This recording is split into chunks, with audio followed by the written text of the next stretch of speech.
Good morning, everyone. I'm here in Bethesda, the Wingate neighborhood where I actually grew up.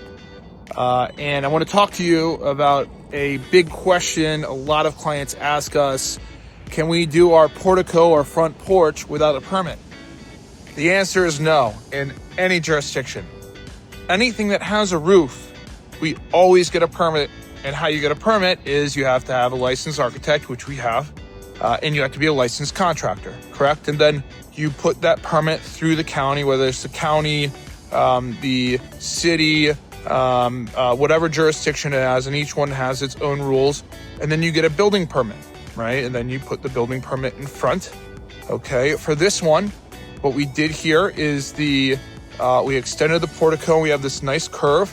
And of course, one of my favorites, right? This is how I first got started. We had some of the best, we still do, some of the best stonemasons.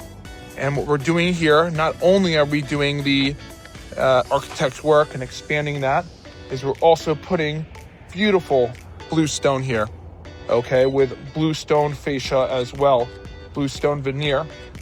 We're extremely excited about it. It's going to look very nice.